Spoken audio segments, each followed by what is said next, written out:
We are having so much fun in this antique mall. There is so much to see. It is so big that we have not even stopped for lunch. We keep saying we're going to take a lunch break, we're going to meet in the middle, but we just keep going and going because there is so much to see here.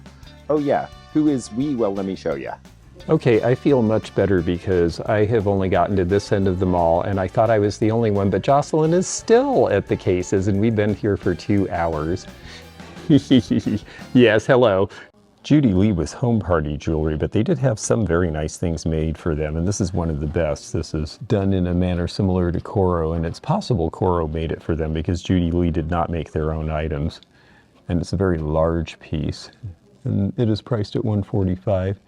And next to it is Barclay sign piece, that Art Deco with the ruby, priced at $150. Now here we have a case full of fun costume jewelry, and some of these pieces appear to be very wearable, but not necessarily expensive. So I think I might spend a little time with this.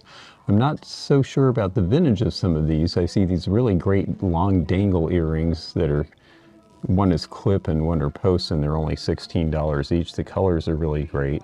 The Weiss piece, the leaf with the magenta colors up there in the center. Above the 3-piece unmarked set, which I find rather likable, it's $19. But then I can tell by some of the tags and the way that they are attached that some of these pieces are newer. So I think I'm going to have to take a minute with this case to explore. I think I owe it to the people who work here to get a good look at this and try to figure out what I'd like to see before they come over, because otherwise I could keep them here for a long time. And they seem like they're pretty busy today. Every time you hear that horrible joy buzzer noise, it's somebody asking for help in a case. Weiss piece for $26 is not bad. Yeah, we'll take a look at a few things here. I have never found a set of the Swedish modern mixing bowls that I could afford, and this one is no exception. It's priced at $3.95. They've been very collectible for a long time. One of the more interesting things that were made with the Fire King label. And I always like that blue color. Wayne Husted left Blenko in 1963, and in 1964 he designed the Antigua line for Colony, and there's an example of it there in the really great orange color, which is probably the best color they made. It's $60 with the discount, which is definitely a fair price for that piece. This Lady Princess set in the original box was done initially for teenage girls in the 1960s as party jewelry. It's thermoset plastic, they couldn't break it. It wasn't worth a fortune if they lost it, but it was fun and it had its own box. And now it's $18, and I've got to be honest, I think somebody would pay double that, so I may pick that set up. Okay, thank you, Kate. I needed that opinion. Yep, we agree. She always tells it like it is. It looks better not on. Thank you for your help. Yeah, no problem. Can I get help with a case when you have a chance? Yeah, I'll be right back. Perfect, thank you. Wow, look at all the lobsters, lobsters, lobsters. A bunch of the Shawnee Kenwood lobsters. Kenwood's a suburb here of Cincinnati, and they named the line after that. In fact, you see it right on the sticker there. This would be 15% off. Yeah. It's very pretty. Who's the maker? Lundberg. Oh, it's a Lundberg. Yeah, I think I'll take that. Yeah, that's nice. This unusual Rookwood tray was made for a Willys dealer because near the end, Rookwood, like everyone else, was selling advertising pieces to try to stay in business. But this is a really fairly unique piece because of it. And it even has the phone number of the dealership, Woodburn 7895. Look at that great specialty body built on that. The Ohio Art Commando toy is a cool thing that you don't see very often, and it has its original box. Ohio Art was actually the cheap toy of the time. Marks made the better quality, as did Chain, and then Ohio Art was for the Kresge 5 and dimes. But because of that, you don't see many of their pieces that still work from this era. Of course, they later became very famous for the Etch-a-Sketch. And then this is really cool. Clay Adams Company of New York, this interesting German-made circa 1910 skeleton ashtray. That's priced at $120. People knew that smoking wasn't good for you a little earlier than the Surgeon General did.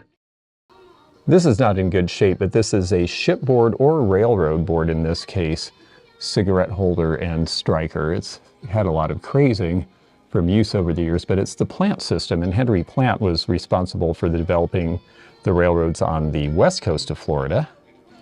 But they also had steamship service to Nova Scotia, which they're advertising on the side there. Made by Union Porcelain Works of New York. It's nice that they got to put their name on it. I hear gasping. I've got to see what this is about. I'm pretty upset right now. What's the matter? I really wish I hadn't seen this. Oh, the eosin glaze. It's so beautiful. There's another piece down on your left that you'll see a big vase. Yeah, they're really cool. This is interesting because they're being sold as coin and die sets, which means the old dies when they wear out. I was surprised that the Mint would release these. I expect that they disfigure them in some way so that they could not be used to make new coins. That's something interesting and new to me as a coin collector. This is Shawnee's Queenie, very cute little pup. You won't see a signature on a lot of these, but that is who that is, and quite adorable. There's a lot of cute things like this that are not very expensive to collect. On the other hand, if you like good modernist ceramics, well, there's the classic Russell Wright pitcher. And then there's the butter dish. The butter dish is a really hard piece to find in the American Modern. American Modern was the first line that he put out, and then it turned out that there were some problems with quality, so then he came back with Iroquois, and Iroquois is thicker and heavier and actually holds up better. But the shapes are just classic. They were reissued in China by Oneida about 25 years ago. They're clearly marked. You will not make a mistake if you see those. I always like the pince-nez glasses where you just pinched it around your nose and then you had a chain around your ear if it fell off or you needed to take it off. They have a whole bunch of these here.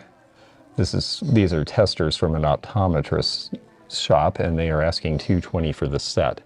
All China was having a lot of fun in the 1930s when they were at their peak of production.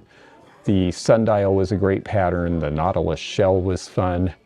They also made a football-shaped teapot, and then inexplicably decorated it with the blue bouquet band of roses. If you don't like pricing, this is an easy way to merchandise, as long as you have a showcase and they can isolate the stuff so it doesn't get confused with other things in your store, and the store will let you do it. You just make a case that is one price for everything. I had a discount case that was $6 for everything at one time, and it actually did very well. This is really interesting because it was shown in the Marion, Ohio Centennial celebration of 1922, and so it had come from someone's ancestor and they knew exactly what it was. It is a German money belt. This is something that came to the United States with the family around the 1820s or 1830, and it was a big heavy thing, and you could put your money inside your belt and then wear it all the time. It was a way to keep things safe. Well, we are sure having fun, and we're sure sending a pile to the counter. So if you are enjoying this as much as we are, please hit subscribe. It does not cost a thing to be notified of every video.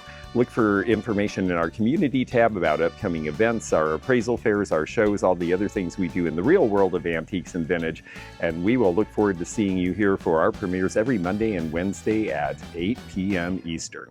This is the International Harvester truck from about 1920. Actually, they show it as a 1923 date. It's by Buddy L. It's not completely perfect, which is great. I like them when they're unrestored, but it's really in good shape. And this was the sales and service truck for the dealership, the way they portrayed it.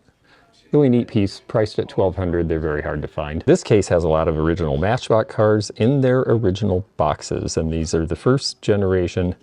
Well, technically the second generation. The very, very, very first ones had gray wheels, and then they quickly changed to the black wheels. And then after Hot Wheels came out, they had to make them go faster, so they came up with the super fast line and the wheels changed.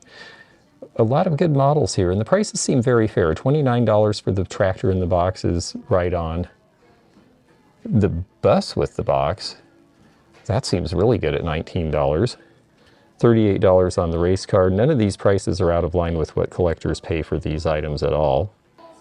$80 on the 4 Blenko ring tumblers.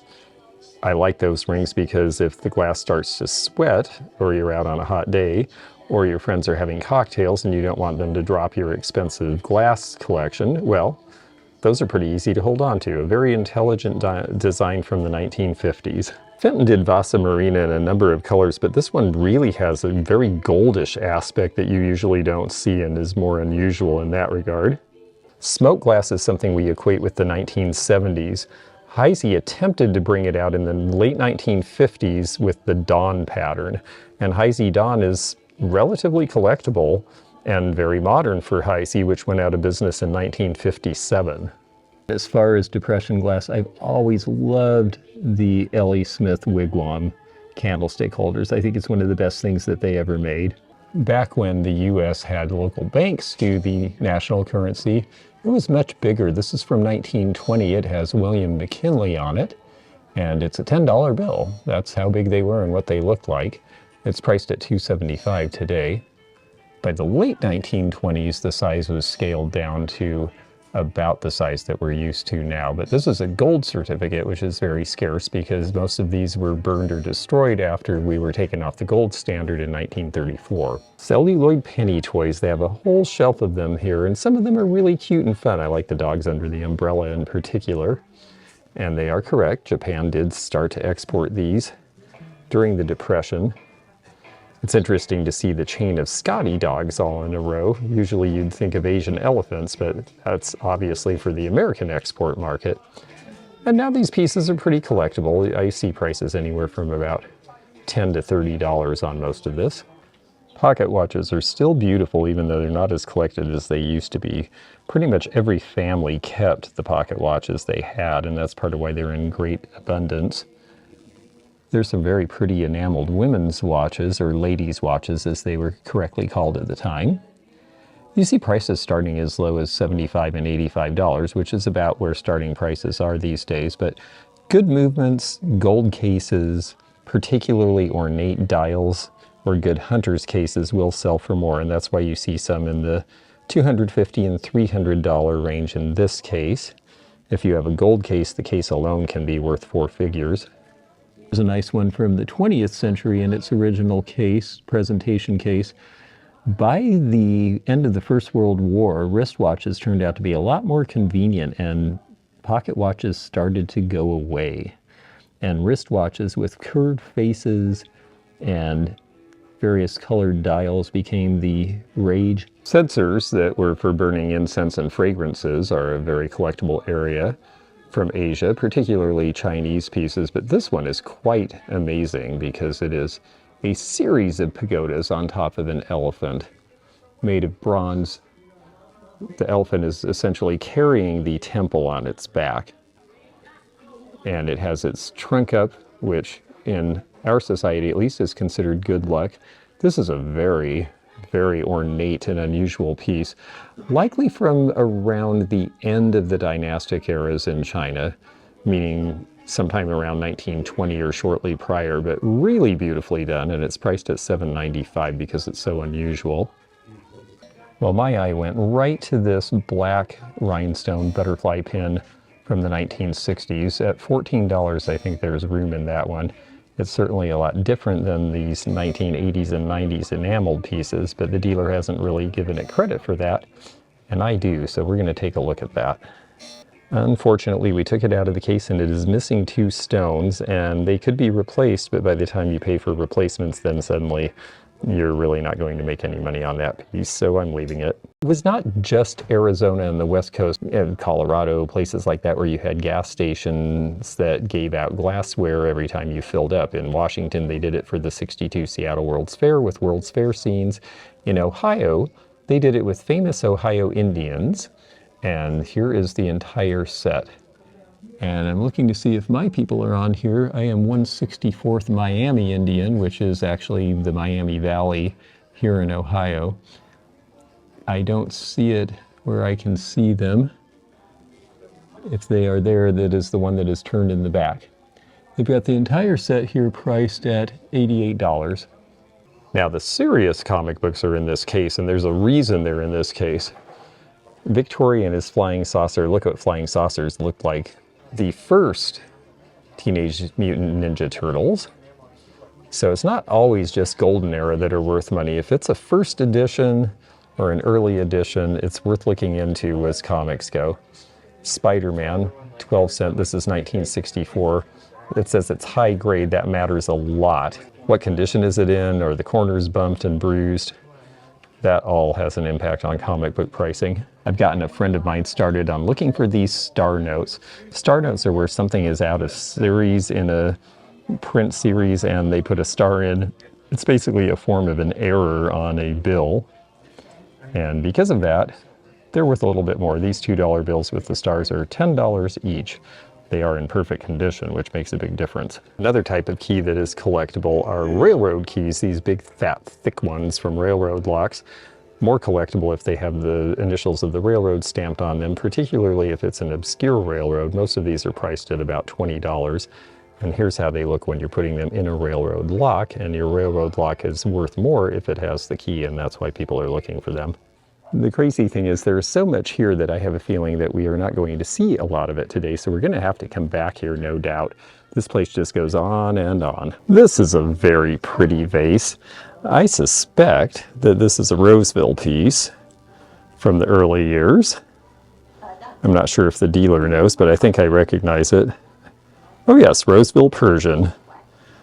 They say it's as is though, which is too bad because it's a beautiful piece and at $70 I would be very tempted to get this. This is from the Art Nouveau era, still in their artware days, right around 1910. Copper things were really of interest right after the Second World War and through the 1950s. And Coppercraft was a big company that made these, and it was called Coppercraft of Hollywood originally. This is the era in which they were doing a lot of Asian themes that matched, and you see the CC signature for Coppercraft in the corner there. They have $60 for the pair on these. Here's some questionable advice. They also have the Hall Rhythm teapot, and this is a nice black color. Such a great deco design. This is the opening to put the tea in, and then the spout is on the other side. It's a little scuffed up. That's unfortunate because I would get this otherwise for $25. I won't likely get to the parts of the store that would have the larger pieces. I will show you this set really quickly. I believe this is Salterini, a very good designer of the 1950s and 60s in patio furniture. That curvature and the interwoven metal are our clues. I have the settle bench and the black iron for sale myself. And this is a 4-piece set that they have priced at a pretty cheap price because we're in Ohio in the middle of winter, so the demand isn't high. Only $225. Now it needs to be powder coated. If I had someone to do that for me, I'd be tempted to buy this and take this to Florida, where if it was cleaned up properly, it might sell for 3 times the price. Humpty Dumpty Still Bank there in the cast iron with the bronze finish is $29. That's on the low side for that piece. So you can find good dealers as a collector in antique malls too. As resellers, of course, we're looking for things that we think we can flip for a good profit that pays for our holding time, and we usually have to double or triple our money to do that. But for collectors, there are things that you will find in antique malls every day that are priced very reasonably for what they are, and oftentimes less than you would get them online with shipping. So it pays to spend some time in your local antique malls. Plus it's a lot of fun and you get to see a lot of other things you might not consider if you're just doing the deep dive into one thing online. Oh yeah, I think the seahorse is really, really fun. Well, here's a big stack of metal signs, and I'm not finding these like I used to, but around here there were a lot of factories that closed that had this sort of thing. So we've got emergency exit only at $16.99. No smoking within 20 feet, bunch of those. Exit signs, emergency exit down here, $14.99. I like the professionally made ones more than the stenciled ones. Prices aren't bad. Might be tempted to get 1 or 2 of those. In the 1940s, Abingdon Pottery made the meanest cookie jar ever. It's a ring for cookies and there's a bell in the lid. They have it taped down, or I would show you. So every time the kid went to get a cookie and filch one out of the jar, Mom could hear the bell ring. Pretty clever, really. They want a lot for it, but this is really fun luggage from the 1970s, early 70s with that black and white op art, all the flower power. Really great Samsonite set. Bet they are asking $9.50 for all of it, so it's not going traveling with me, but it is pretty great. Look how fun those shoes are. Those are Marquis shoes from Marquis Originals from about 1950, and that pair of pumps will set you back about $40, which is not bad. Nordstrom's used to buy shoes like that from me for their museum because Nordstrom started out as a shoe store. I'm not sure if they're still purchasing or not. I think this is the gal who is restocking her booth, so I'm going to take a look really quickly and see if she brought in anything I needed.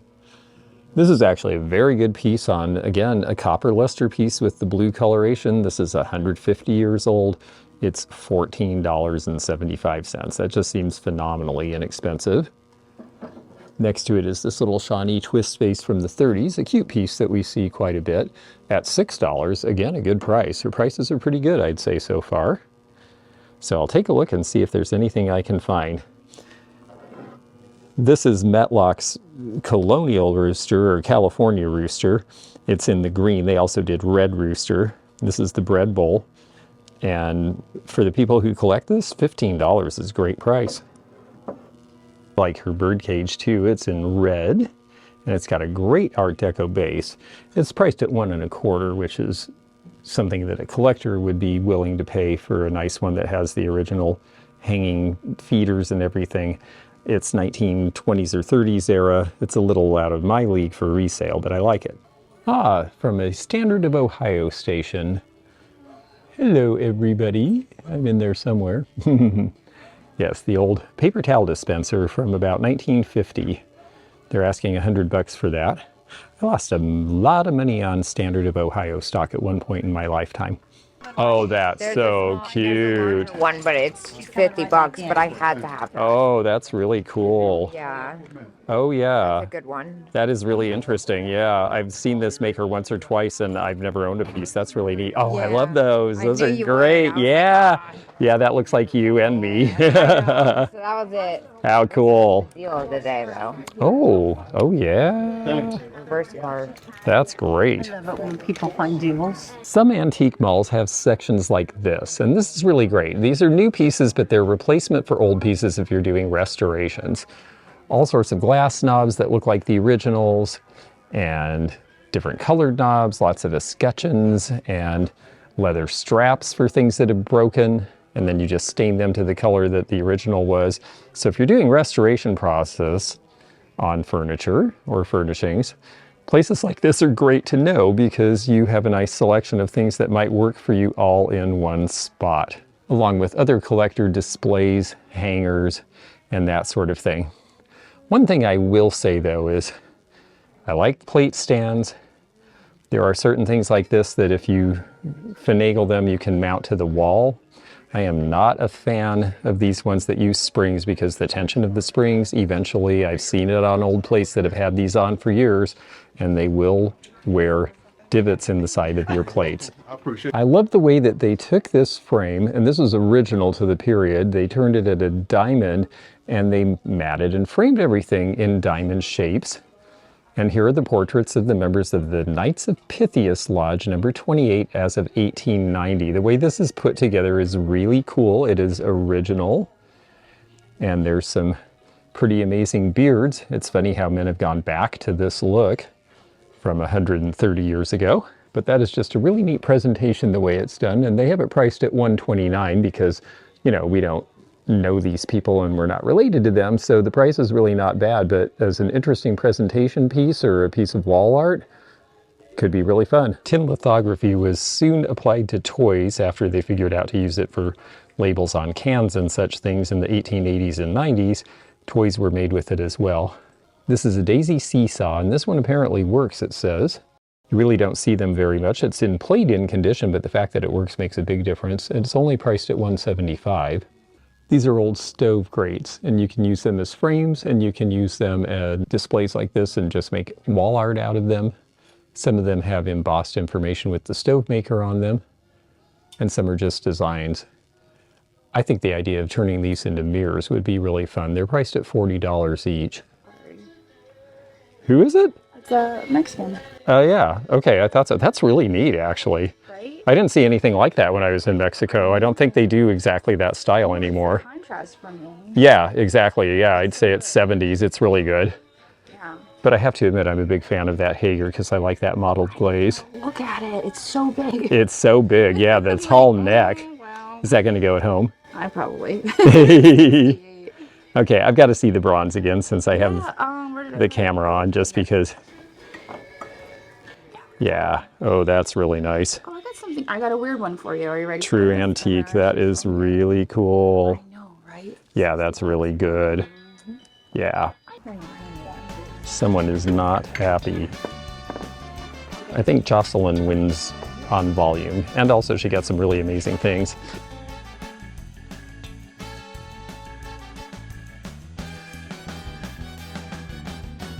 If you enjoyed this video, check out this one. Also, click thumbs up to like this video and check the description for information about our Patreon, our memberships. We've got a lot of different levels with different perks and bonus videos and early content. Also, please do check out our website, theantiquenomad.com, for appraisal help.